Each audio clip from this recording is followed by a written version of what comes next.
یہ land scheme کے بارے میں جو چارج شیٹ بنایا گیا ہے، چارج شیٹ جب بنایا گیا اور چارج شیٹ جب داخل کیا گیا اسی دن مجھے بھی پتہ چلا. اس سے پہلے نہ کوئی پرائر نوٹس، نہ اس حوالے سے اے سی بی کی طرف سے نوٹس یا کوئی کمیونیکیشن، مجھ سے کوئی اوپینین مانگی گئی ہوتی یا سوال ہی پوچھے ہوتے یا کویشچننگ ہی ہوئی ہوتی. نہ اے سی بی کے حوالے سے، نہ پولیس کے حوالے سے، نہ ایڈمنسٹریشن کے حوالے سے ان 20 سالوں میں کوئی کمیونیکیشن نہیں، کوئی اپروچ نہیں یا کوئی کویشچننگ نہیں. مجھے بھی تبھی پتہ چلا جب آپ لوگوں کو پتہ چلا، اور یہ کرائم ہے مجھے بھی تب پتہ چلا جب آپ لوگوں کو پتہ چلا کہ بتایا گیا ہے کہ کرائم کیا ہوا ہے. تو 20 سال کے دوران اگر اتنا بڑا کرائم کیا ہے تو 20 سال کے دوران یہ ایڈمنسٹریشن کہاں تھی یا اے سی بی کہاں تھا، پولیس کہاں تھی، جن کو اس بارے میں مجھے یا تو پولیس اسٹیشن بلانا چاہیے تھا یا اے سی بی کے ہیڈ کوارٹر پہ بلانا چاہیے تھا، کہیں پہ کویشچننگ ہوئی ہونی چاہیے تھی، لیگل نوٹس ملی ہوئی ہونی چاہیے تھی. چارج شیٹ سے پہلے نہ کوئی لیگل نوٹس ملی ہے نہ کچھ ہے، کیونکہ میرے دماغ میں بھی نہ کوئی ایسی بات تھی.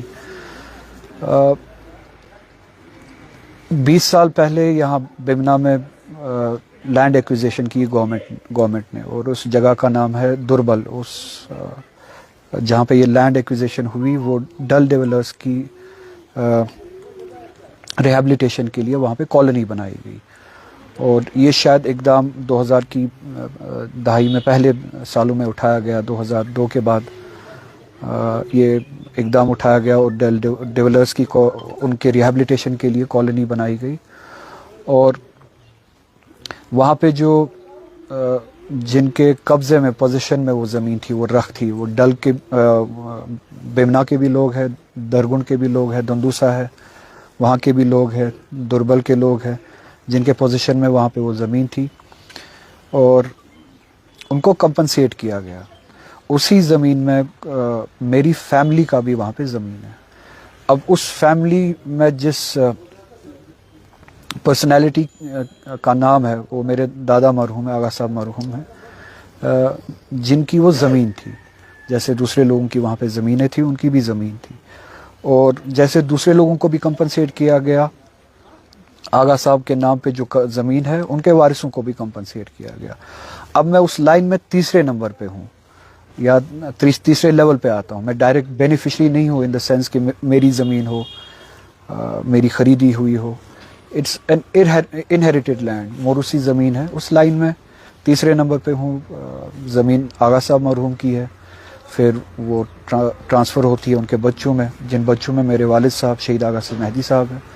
وہ باقی بھائیوں میں سے وہ بھی ایک بھائی ہے. تو ان کی زمین جو انہوں نے اپنے باپ سے انہیریٹ کی، میں نے ان سے انہیریٹ کی، اور میرے جو سبلنگز ہیں انہوں نے ان سے انہیریٹ کی.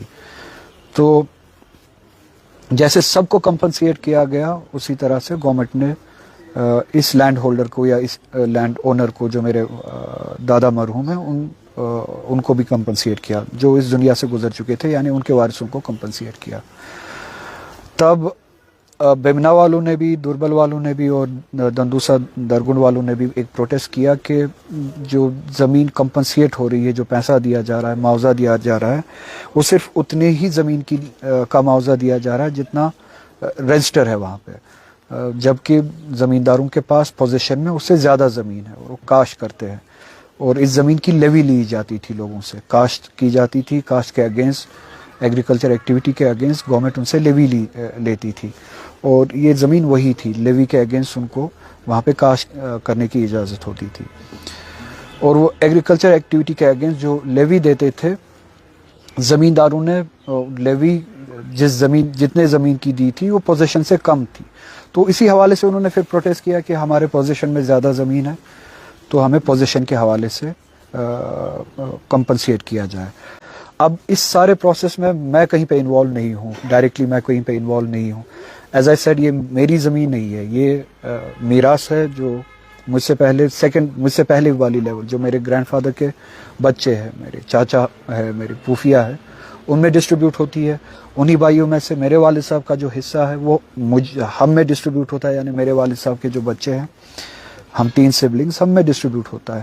اور ہماری فیملی میں جہاں پہ جو رہتا ہے، جہاں پہ ہم نے گھر بنایا ہے، میرے دادا مرحوم کے بچوں نے جہاں پہ گھر بنائے ہے، انکلوڈنگ مائی فادر، جہاں پہ میں یہاں پہ رہتا ہوں، جتنی بھی زمین تقسیم ہوئی ہے ابھی تک، وہ صرف اتنی ہی ہوئی ہے جہاں پہ ہم نے گھر بنایا ہے۔ اس سے باہر جتنی بھی آغا صاحب مرحوم کی زمینیں تھی جو ان کے بچوں میں تقسیم ہونی چاہیے تھی، ابھی بھی تقسیم نہیں ہوئی ہے۔ وہ ان کے بڑے فرزند کے ہاتھ میں ہے، وہ سارا انتظام اس کا کرنا، اس کی کمانڈ وغیرہ نظر گزر رکھنا، اس حوالے سے جتنے بھی نیگوسیشنز جہاں پہ ہوتی ہے، کہاں پہ نہیں ہوتی ہے، وہ سارا ان کے ہاتھ میں ہے۔ ہمارے ہاتھ میں صرف اتنی ہی زمینیں ہیں جہاں پہ ہم رہتے ہیں، جہاں پہ ہمارے مقام بنے ہوئے ہیں۔ اس سے باہر ہمارے دادا صاحب مرحوم کی جو زمینیں ہیں، ان کا کسٹوڈین ابھی بھی ان کا بڑا فرزند ہے، میرے چاچا ہے۔ اس سے زیادہ نہ میری اس میں کوئی مداخلت ہے، نہ کوئی ایکٹیویٹی ہے، نہ کوئی نیگوسیشن ہے، نہ کوئی ایکٹیو پارٹیسپیشن ہے۔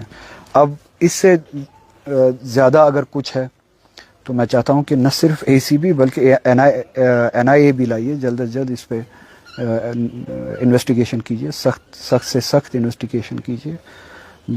جنہوں نے بھی اس میں خدا نخواستہ کوئی کرپشن کیا ہو، ان آفیسرز کو بھی، ان لوگوں کو بھی، ان بینیفیشریز کو بھی اگر کوئی کرپشن ہوا ہے، ان کو آپ منظر عام پہ لائیے، سختی سے ان کے خلاف کام کیجیے، اور یہ کروڑوں کا، اربوں کا جو یہ اسکیم ہوا ہے، اس کو منظر عام پہ لائیے، اس کے ایک ایک ڈیٹیلز بھی منظر عام پہ لائیے۔ تو یہ تھی اس حوالے سے بات۔ میں یہ جو آپ دوستوں کو پتہ ہی ہے کہ ماحول کیسا ہے پچھلے سالوں سے، بالخصوص کچھ دنوں سے ماحول یہاں پہ اور ہی زیادہ ایگریسو ہوتا ہی جا رہا ہے پورے ملک میں، بی جے پی کا، مسلمانوں کے حوالے سے، وقف بل ہو یا بلڈوزر جسٹس ہو، اور کشمیر کے حوالے سے آپ کو پتہ ہی ہے۔ میں آپ کے ذریعے ان لوگوں تک صرف اتنا ہی کہنا چاہوں گا کہ مجھے خاموش کرانے کا صرف ایک ہی طریقہ ہے، اور ان جیسے بچگانہ ہتھکڑوں سے میں تو خاموش ہوں گا نہیں۔ ایک ہی طریقہ ہے، جموں کشمیر کے لوگوں کا حق جو ہے 370 وہ واپس کیجیے، اس دن کے بعد میں خاموش ہو جاؤں گا۔ جو پورے ملک میں مائنورٹیز کے ساتھ اور مسلمانوں کے ساتھ زیادتیاں ہو رہی ہے، وہ زیادتیاں ختم کیجیے، بند کیجیے، اس دن کے بعد میں خاموش ہو جاؤں گا۔